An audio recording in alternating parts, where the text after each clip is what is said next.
Jacoby. We are Jalen Jacoby. What is it that we What do? up, though? We give the people what they want. There is so much to discuss today. Is James Harden on the move? The Lakers are already making moves, but you think you're watching ESPN, but you're not. You are watching the Cardinals News Network. We picked the Cardinals to be our team early before the season started, and guess what? It all paid off late in the game last night with Kyler Murray in the backfield and Jalen Rose. What happened next? Hail Mary, come with me. Hail Mary, run quick, see. And our guy, D-Hop, who over the summer, people were talking about the greatest receiver list.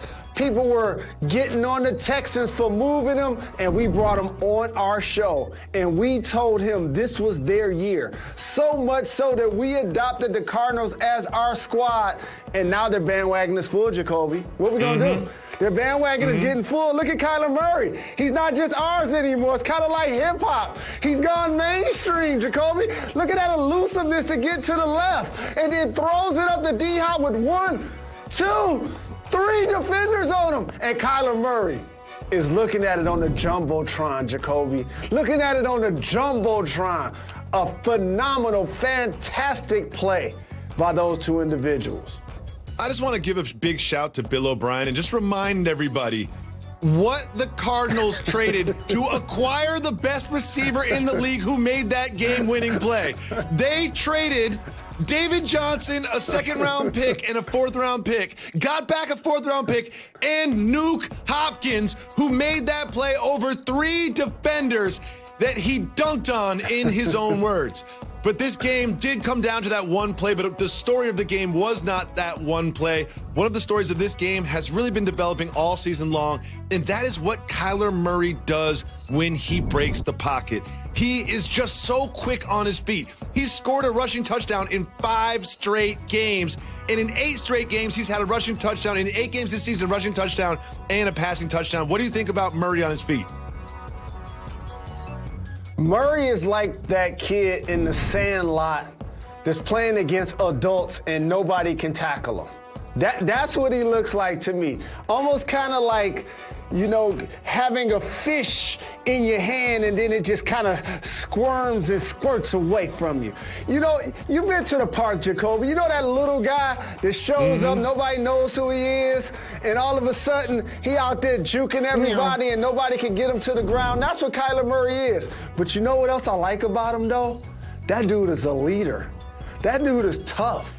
And one thing about being the smallest dude, he got the biggest heart. So now he goes into the huddle and he commands it. And that last play, Jacoby, I just like the fact that he rolled to his left.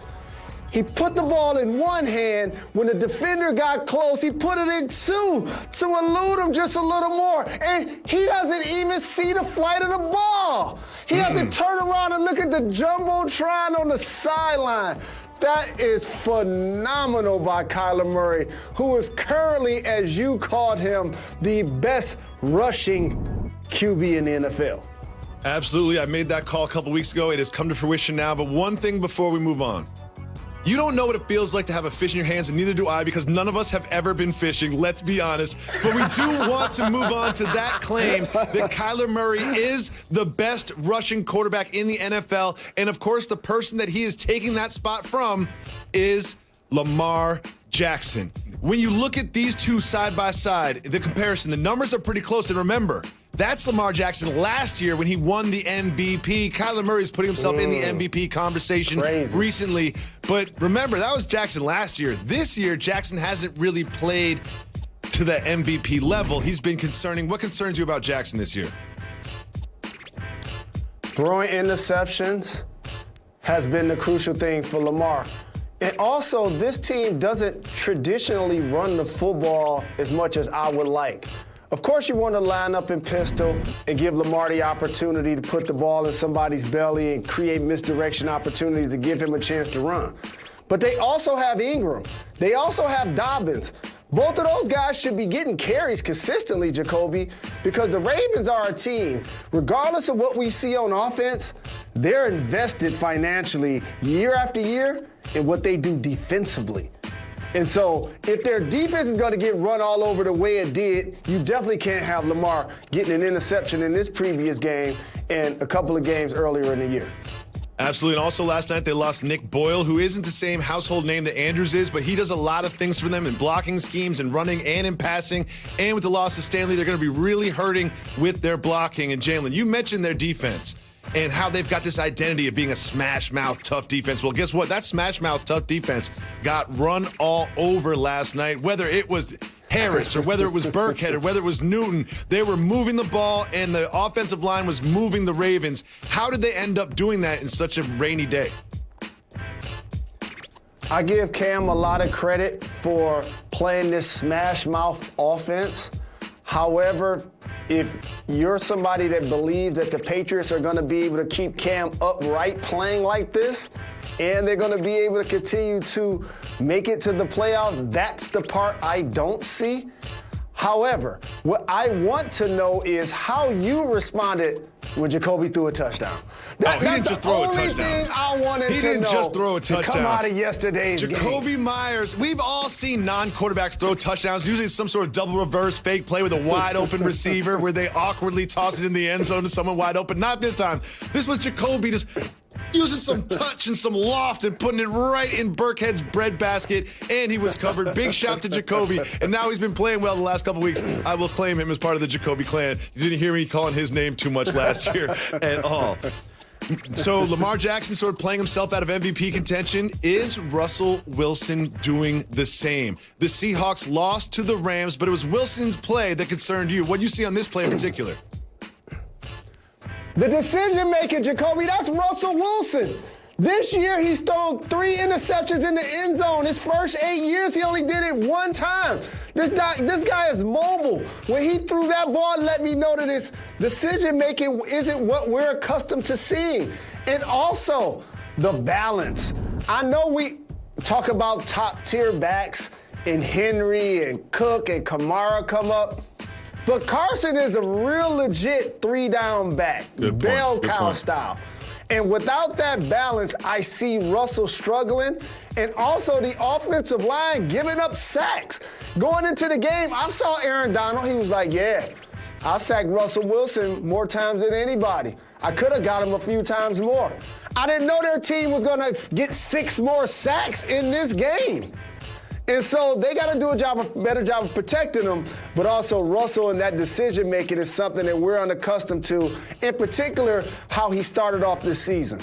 Absolutely. This is the 3rd time in 4 games that Russell Wilson has had not 1, not 2, but 3 turnovers in the game. And we all talk about Russell Wilson because he's a household name and he's an MVP candidate, but we don't talk enough about how historically bad the Seahawks defense is. They are so, take a look at the numbers. These are objective numbers. Look at the league rank. Worst in points allowed, worst in yards allowed, worst in pass completion percentage. They are historically bad. Now, with so much focus on the Seahawks, we do need to salute the Rams, and particularly your namesake, Jalen Ramsey. Lined up against DK Metcalf 30 times, targeted 4 times, only 2 receptions. He shut down DK. Jalen, I know you like that coming from a Jalen. I do like that because shutdown corners and special teams play, in particular punt returns, kick returns, sometimes get devalued when we start talking about what players bring to the table. And when you have a guy like Jalen Ramsey that could do that to a DK Metcalf, now that really hamstrings in a lot of ways the attack of the Seattle Seahawks, because we know Russell wants to throw it deep to Lockett or Metcalf. So if you take one of those guys away, that's a huge win for the defense. Big win for the defense, big win for the Rams. Things are really tightening up in the best conference in football, the NFC West.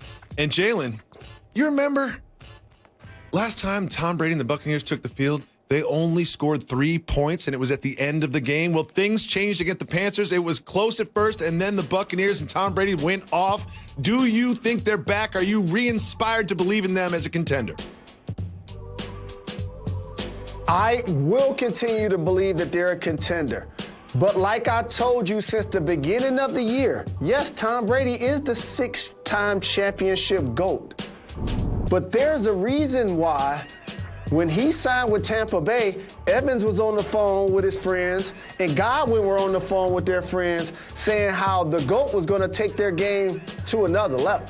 And then all of a sudden, Tom Brady forgot and brought in Gronk, brought in AB, they brought in Fournette. And all of a sudden, the guys that were there, including Ronald Jones, like, what about me? We're the reason why you actually signed here. And then all of a sudden, Ronald Jones, 98-yard rush for a touchdown.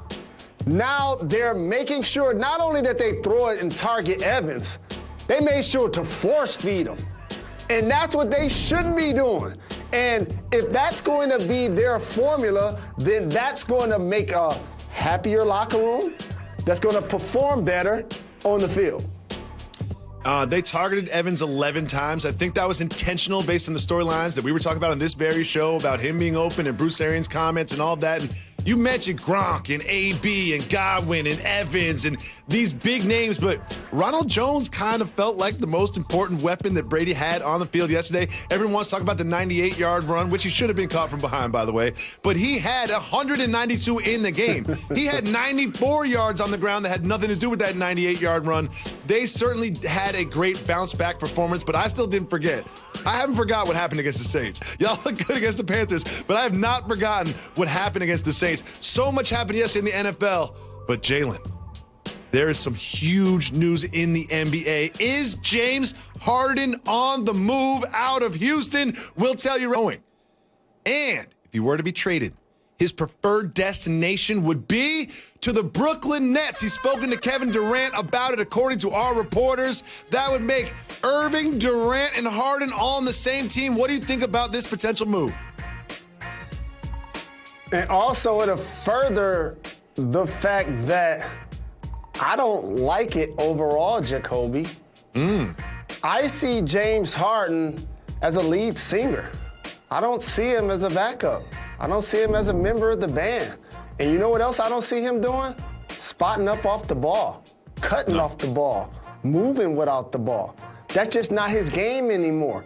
There's a reason why he averaged 36 points in the NBA last year. James Harden needs that ball in his hands. And you know who else does? Kyrie Irving. Like, KD is going to be 6'10" and be able to get his shot off whether he playing with Russ or whether he be able to play with the Splash Brothers. But these two guys in particular are two of the best in the game at isolation. And sometimes when you isolate, that means your usage is high. Look at both of those are in the top 10. We just saw that with James and Russ. But also look at dribbles per touch. You see that, Jacoby? 25th. That means one guy's having the ball, the other guy is standing. And that's not necessarily the strength of what we're seeing that made both of these guys great in their own right. And let's not forget the other side of the ball as well. Neither of these guys have a reputation of being a lockdown defender. Great offensive players, through the best offensive players in the game now and in history. But neither of these guys have great defensive abilities. And also, Jalen, you've got Kevin Durant. You've got Kyrie Irving. You don't need to add a third superstar. You need to add pieces that complement those two. And that's the Brooklyn side. You know who else I don't like this for? I don't like this for the Houston Rockets. Why would you trade James Harden when you've built around him a championship competition, a championship competing team you've built around him in the past? If you're going to trade someone, I'm not taking calls on Harden. I'm taking calls on Westbrook. Until Harden stops showing up, I'm not even talking about trading James Harden, the best, if not one of the best NBA basketball players offensively in the entire league. Now, Jalen, that's not the only big news we have in the NBA. The Lakers, the champions, have made a move in theory. Basically, Danny Green and some other pieces for OKC's Dennis Schroeder. Schroeder, if you weren't paying attention, had a great year last year. One of the leading vote getters and sixth man of the year. What does the addition of Schroeder mean for the Los Angeles Lakers? it solidifies them at the position because he can finish games, because he competes defensively, he can make an open shot, but also he can come off the bench. And his youthful enthusiasm and his athleticism is going to be something that allows the team to continue to play fast. And so he's going to be a guy that can now get you in 3-on-2s, 2-on-1s, and things of that nature, especially if they bring back Avery Bradley. So now all of a sudden you improve your backcourt by losing Rondo and Danny Green. You bring back Avery Bradley, plus you add Dennis Schroeder. But here's what I want to say about the 3 letters on his jersey. OKC. Now, here's the pro. They have 15 picks, I think, over the next 3 drafts. But here's the con. They've become the best farm NBA system we have going in the league. Every time I look around, okay, you let James Harden go, okay, he just becomes an MVP. You let KD go, he becomes 2 times finals MVP. Russ is going to resurface. CP3 is going to resurface. Serge Ibaka went to Toronto, won a championship, and likely is going to end up with the Nets with KD again. So OKC, with Sam Presti, one of the best GMs in the league, here's my challenge to them for their fans. Are you guys rebuilding to rebuild, never to truly pay and to never truly contend? Because that's the wheel that's the hamster wheel that I continue to see them playing under. It's almost like seasons like last year are what they're bolding for, to outplay expectations, not necessarily get over the top and bring their fan base a championship. Hopefully these draft picks that they've stockpiled become great players so that their team doesn't continue to see their best players balling elsewhere. Jalen, don't forget Jeremy Grant as well. And that's analysis you're not going to get anywhere else. Do you know what else you're not going to hear anywhere else? What this really means to me, Kyle Kuzma's expendable. Kyle Kuzma just became expendable. He wanted a big extension, and when you bring in Schroeder, he can solidify that second team. Kyle Kuzma never established himself as that 3rd star or 3rd go-to player in the Lakers last year. If I'm Kyle Kuzma right now, I'm not buying in Los Angeles because he's a great trade piece that they could trade to get better complementary players for AD, LeBron, and now Schroeder. Keep to Jalen Jacoby. Jalen, we have to talk about it. We have to talk about Michigan football because no music, none of that today. None of that today. We're not celebrating Michigan football today, Jalen Rose. 49-11 against Wisconsin. What do you think about the future of Michigan football and Jim Harbaugh? I think that this is the worst start that I've seen in my life for Michigan football. It's one thing to lose a game, in particular to Wisconsin, who's ranked higher, but to be down 28-0, that's just something that I had never seen, Jacoby. I want to give props to Indiana. I want to give props to the teams that beat us. But we look really bad. And we made a change at the quarterback, and it gave us some life. But that's not going to change the trajectory of this year. It's going to be interesting to see how it plays out for Jim Harbaugh, who's the only Power 5 coach with less than 2 years left on his contract.